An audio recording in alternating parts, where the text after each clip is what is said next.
안녕하십니까. 인사드리겠습니다. 국가안보총정부 연구위원장인 장운규입니다. 이렇게 귀중한 발표를 해주신 우리 방청객님들부터 다시 한번 감사의 말씀드립니다. 사진이 좀 쓰실 거죠? 예. 네, 그럼 제가 좀 밑에 내려가 있는 게 화면이 잘 보일 거예요. 국제 정치학자 오간스키는 여기 이제 마이크가 안 나옵니다. 마이크를 보고 누르면 돼요. 네, 누르면 돼요. 네, 네, 됐습니다. 다음. 예. 저쪽 저 말씀 잘 들립니까? 예. 여기 이제 우리 스크린에서 보이는 바와 같이 국제 정치학자, 유명한 국제 정치학자죠. 러시아 출신 오간스키는 국가들의 우대 질서와 관련해서 피라미드 5단계를 얘기하죠. 제일 밑에가 이제 종속국가이고, 그 다음에 이제 약소국가, 그 다음에 중국국가, 그 다음에 이제 강대국가, 맨 꼭대기에 이제 패권국가를 얘기합니다.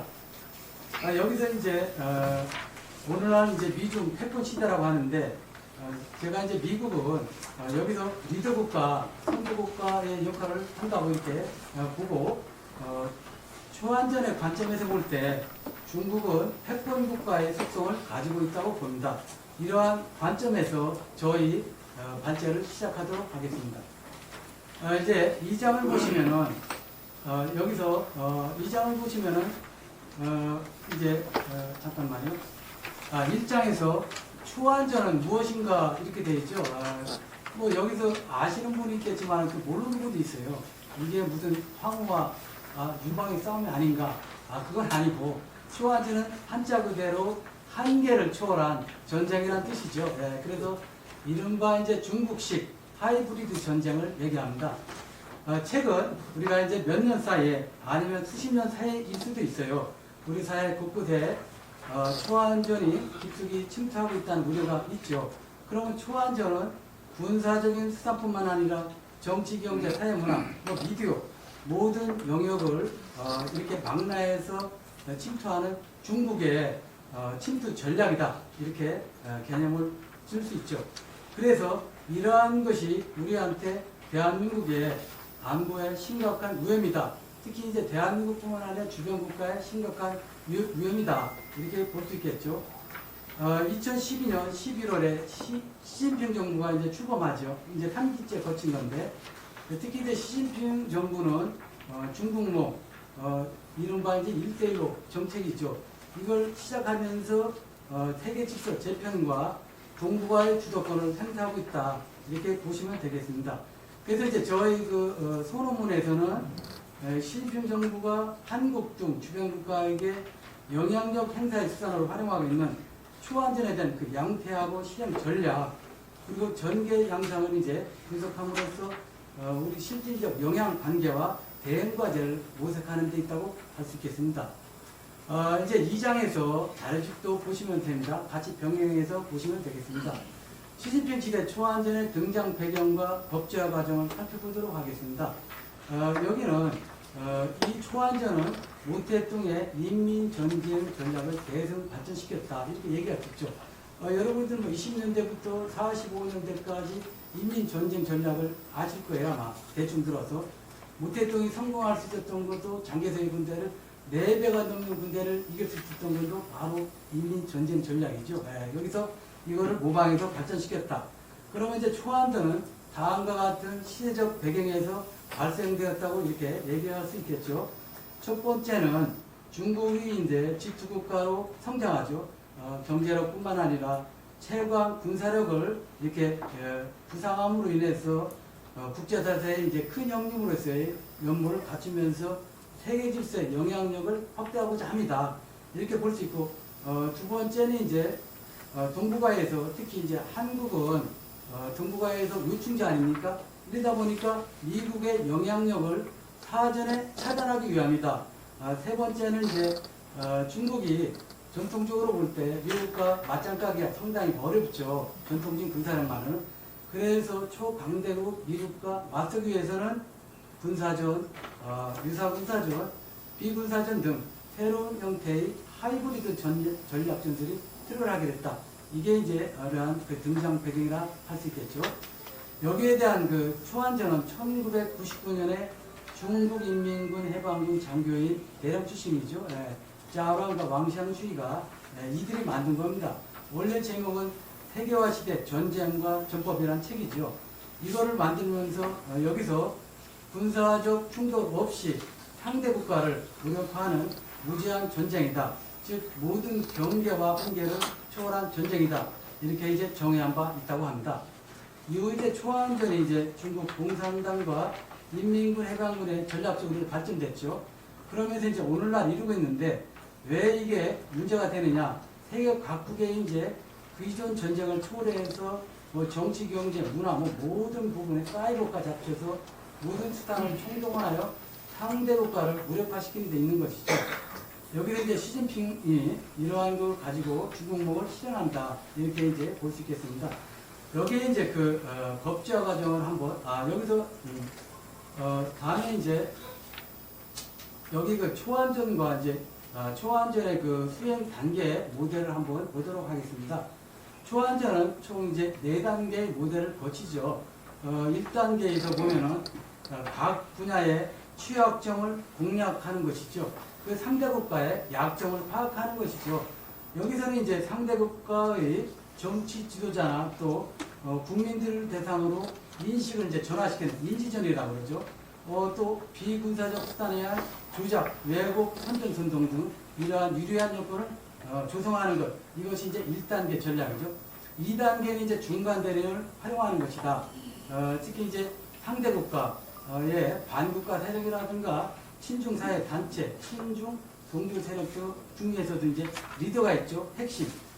이 사람들을 오랫동안 이제 관찰한 다음에 이런 사람들은 약점을 조성하는 이른바 포섭 공작이다. 이렇게 얘기할 수 있겠죠. 그래서 2단계, 3단계에서는 이름으로써 이제 조금 무리익으면 정권 약화 공작과 정권 교체 공작을 하는 것이 이제 이 3단계고 4단계에서 마지막으로 친중화 또 예속화 국가를 만드는 것이죠. 이러한 모델 4단계를 거친다. 다음에는 이제 여기서 다음에는 보시면은 초안전에 대한 그 관련법을 한번 보도록 하겠습니다. 여기 이제 스크린에서 이제 나와 있죠. 뭐 상당수 이제 모르는 분들이 많이라 생각되는데 국가정보법과 데이터 안보법 또 간첩방지법 이게 이제 초안전을 강하게 만들기 위해서 실제적으로 만든 법률이다. 중국에서. 그래서 국가정보법은 인민보호법이요 정보통제법이라고 한다. 왜 그런가? 보면은 이제 정보를 공개하는 명령을 받으면 무조건 중국 공산당에게 협력한다는 전제 아래 중국의 모든 조직과 국민은 중국의 정보활동을 지지, 지원, 협력하야죠.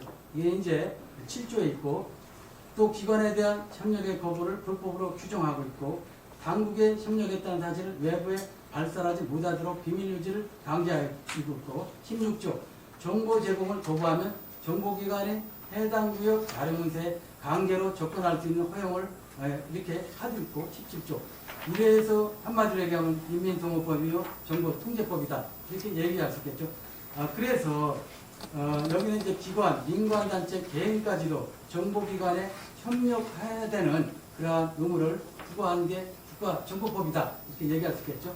그래서 이른바 이제 우리 중국인들도 많이 있죠. 여기 우리나라에도 뭐 세계 관광국가에 있는데 많은 중국 민간이나 중국 기업들에게 전 세계의 이제 정보를 수집하여 중국 당국에게 제공할 의무를 부과했다. 어디죠? 국가정보법에 이렇게 했다 이거죠. 그래서 중국의 기업 화웨이라고 있잖아요. 화웨이가 유명한데 이게 이제 화웨이가 세계 관광국가에 있는데 여기 예전에 미국에서도 백도어를 설치해가지고 정보 수집에서 굉장히 문제가 된 바 있죠.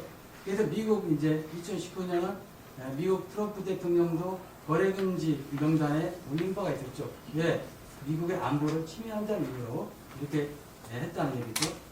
다음 이제 중국의 데이터 안보법도 마찬가지로 수집 첩보 요구와 법적 책임을 묻게 돼 있다. 이런 얘기가 되겠습니다. 여기 이제 보면은 특히 우리나라에서 이제 문제가 되는 게 뭐냐면은 알리익스프레스, 이거는 이제 중국 전자상 거래 플랫폼이라고 그러죠.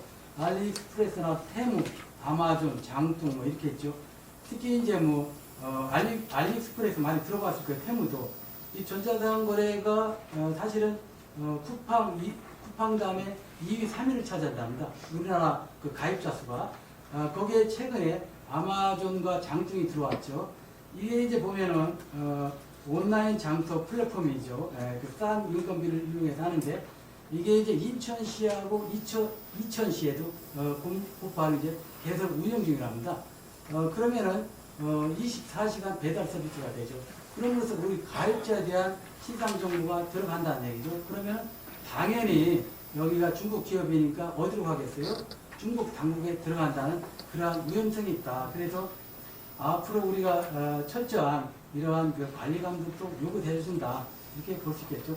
다음에 이제 그 간첩방지법도 2023년 7월 시진핑 시대에 개정한 법인데 여기도 이제 처벌을 대폭 확대하고 정보기관뿐만 아니라 안보기관의 권한을 무지하게 확대시켰다. 아주 뭐 여기에 내용을 이제 자료집을 보시면 되겠습니다. 다음에 이제 3장을 한번 보도록 하겠습니다. 3장에서 초안전의 그러면 실행 전략과 전개 양성 분석이 되겠는데 이 초안전의 실행 전략이 3절입니다. 그 3절은 뭐냐? 여기 그 2003년 12월에 중국 공산당 지도부에서 정치 공작 조례를 통해서 발표한 것이죠. 쉽게 얘기하면 안보전장에서 총 한 방 안 쏘고 승리하겠다. 이러한 전략 전술을 얘기합니다. 특히 이제 여론전과 심리전, 법률전을 얘기하죠.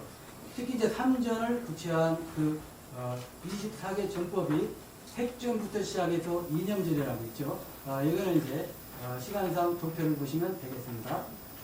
특히 이제 우리가 이제 그 3전에서 또 신뢰를 한번 보면은 2014년도 문재인 정부 때죠. 사드가 굉장히 문제가 됐었는데 사드를 제공했다고 그래가지고 롯데가 그래가지고 상당히 말썽이 많았었죠. 이때 이제 롯데그룹을 집요하게 괴롭히고 한국인 관광객을 이제 차단하는 등 경제 제재의 심리전도 이렇게 많이 했었죠. 특히 신화사 통신 등 많은 언론 매체를 동원해가지고 우리의 그 반환 분위기를 조성해야 하는 여론전도 펼쳤죠. 이른바 이제 심리전과 여론전을 이렇게 행사한 건데 여기서 이제 중국 당국은 중요한 것은 지들이 대우 조종해놓고 이게 중국의 자발적인 이런 행위였다 이렇게 얘기한 바 있죠. 그리고 이제 마지막으로 법률전에 또 선고하죠. 문재인 정부 때 이른바 이제 법률전은 뭐냐? 3불이죠. 여기서 사드 불추가라든가 또 MD 불가입, 한미일 삼국 동맹 불추진을 문서로 합의하는 데 성공한다. 이게 이제 법률전이죠. 그래서 3전과 아까 말씀드린 대로 24개 전법을 자료집에 있는 표를 보시고 참고하시면 되겠습니다. 다음에 이제 회색지대 전략이 되겠습니다. 이 회색지대 전략도 초안전의 실행 전략 중에 하나죠. 특히 이제 회색지대 전략은 군사적 충돌을 회피하는 것이죠. 점진적이며 지속적이고 비군사적이며 심리전을 동원하는 게 그 특징이라고 할 수 있겠죠. 물론 이제 2010년도 이제 국방태세 보고에도 회색지대 개념이 처음 등장됐었고, 근데 사실 원초적으로 보면 키신저 때도 사실 이러한 회색지대 그런 말이 나오긴 했었습니다. 하여튼 어쨌든 간에 회색지대 전략은 굉장히 다양하다.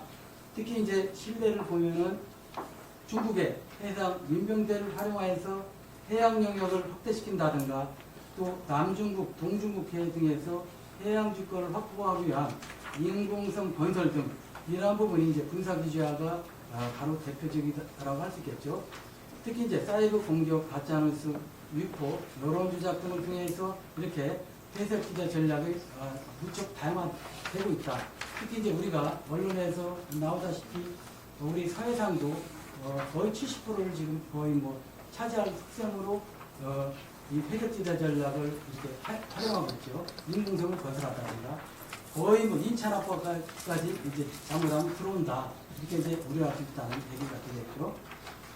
그러면은 다음으로 이제 여기에 이제 외형상 이게 이제 참 이걸 잘 우리가 유심히 봐야 될 게 뭐냐면 외형상의 초안전을 볼 때는 우리가 이제 남북교류를 할 때도 마찬가지였습니다. 친선교류라든가 투자협력, 학술 뭐 이런 연구교류 표방, 명목독작은 뭐 이렇게 하고 있는데 내심적으로 들여다보면 그 배후에 중국 공산당이 조직적이고 전략적으로 또 은밀하게 이렇게 치밀하게 전개한다. 이게 뭐 최근에 몇 년만 이루어진 건 아니라 봅니다. 10여 년간 됐다 이렇게 보죠. 여기 이제 대표적 사례를 한번 보도록 하겠습니다. 동방명주 사건 있죠. 많이 아시겠지만 공자학원 실체가 있죠. 그리고 또 유명한 정일성 동묘제 중국의 유학생 실태, 그리고 서울대 중앙도서관 시진핑 자료실 문제. 요거를 한번 보면은 특히 이제 동방명주 많이들 보셨겠죠. 잠실 한강변에 위치한 중국 대형 음식점. 이게 뭐 짱깨만 파는다 보니까 여기서 첩보 수집도 하고 비밀 경찰 업무를 한다.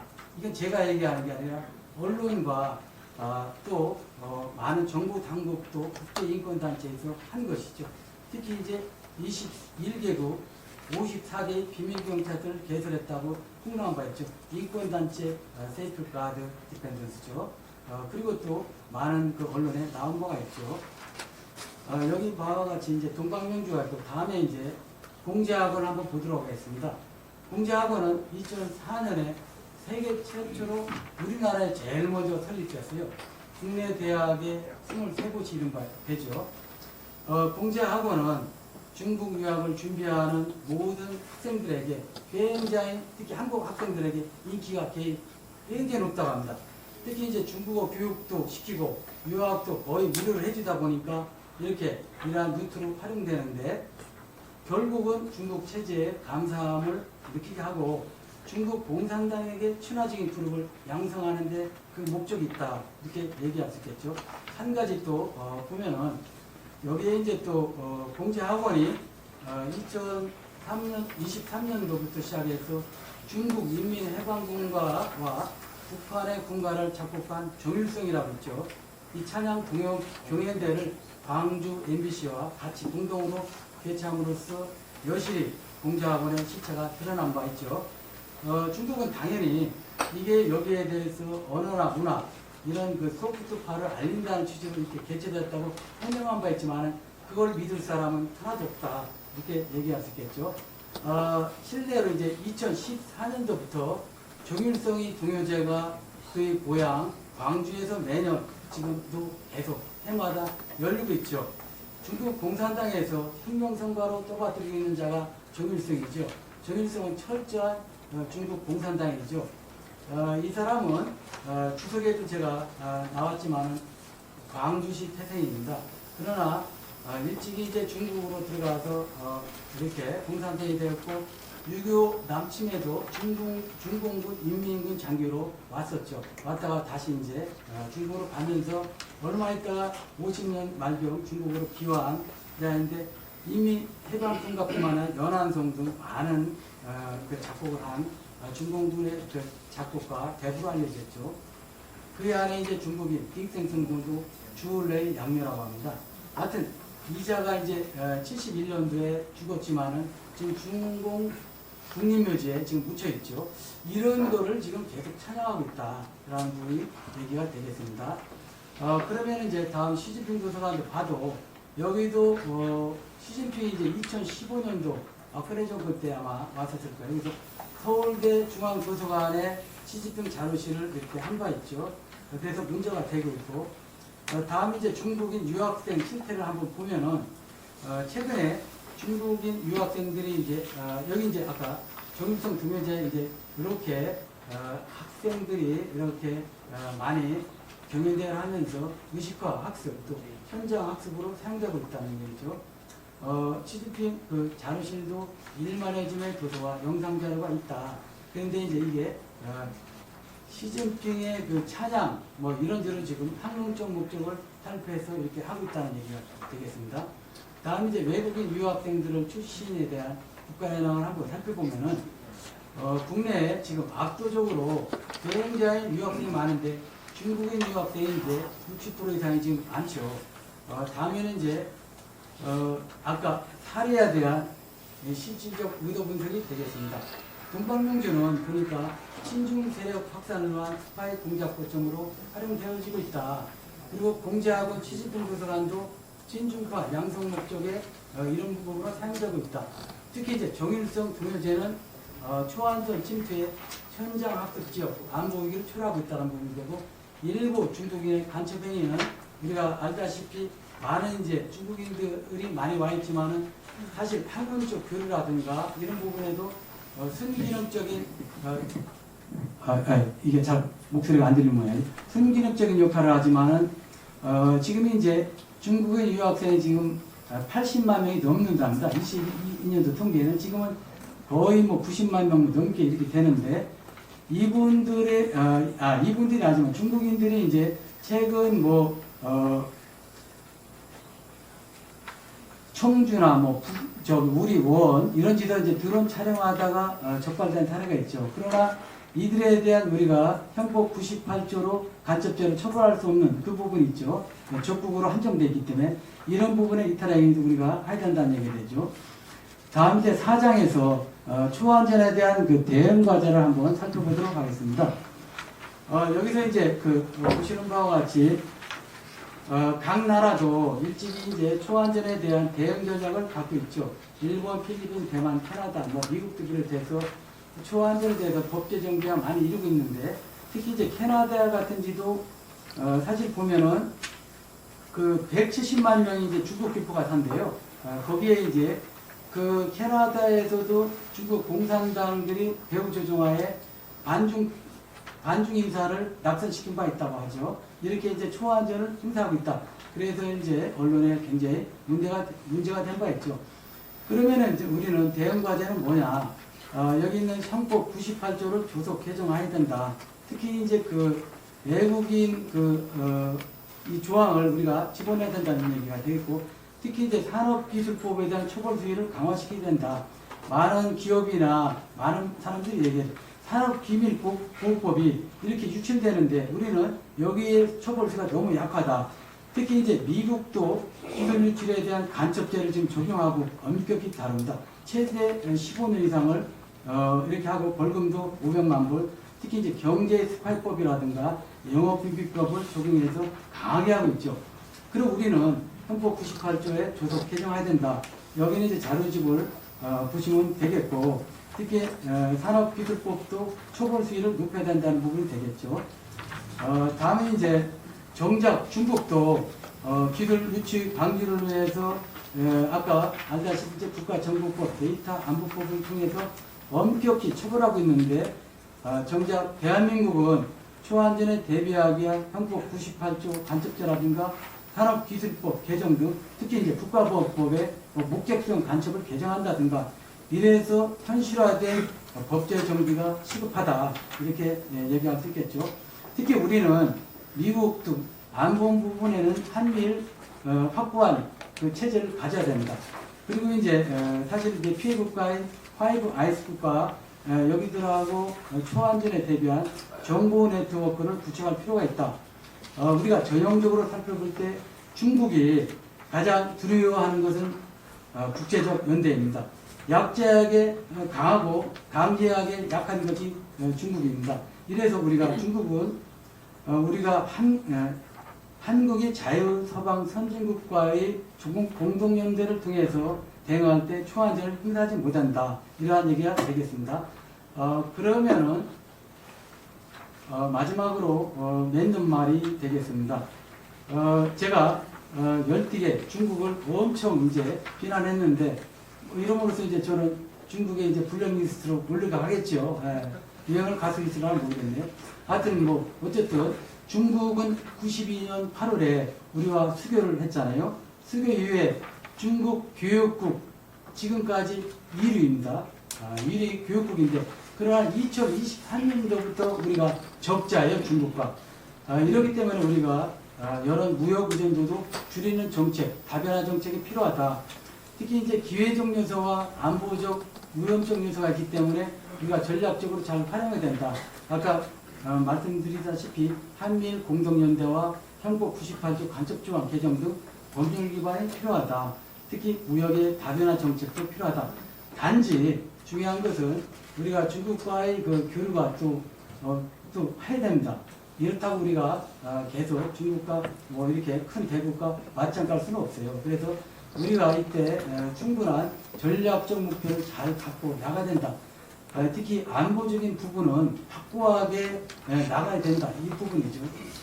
여기서 이제 특히 이제 반중동사가 확대되지 않도록 우리가 유연한 투트랙 전략을 우리가 모색해야 된다. 이런 얘기가 되겠습니다. 어떻게 방청객 여러분 저희 발제문 잘 들으셨나요? 네. 이제 초안전은 어떻게 보면은 그 심각성은 굉장하다고 할 수 있겠습니다. 이런 부분을 많이 초안전의 부분을 많이 확대 전파해 주시면 우리 이런 안보에 좋은 기감이 되지 않으리라 이렇게 생각합니다. 고맙습니다.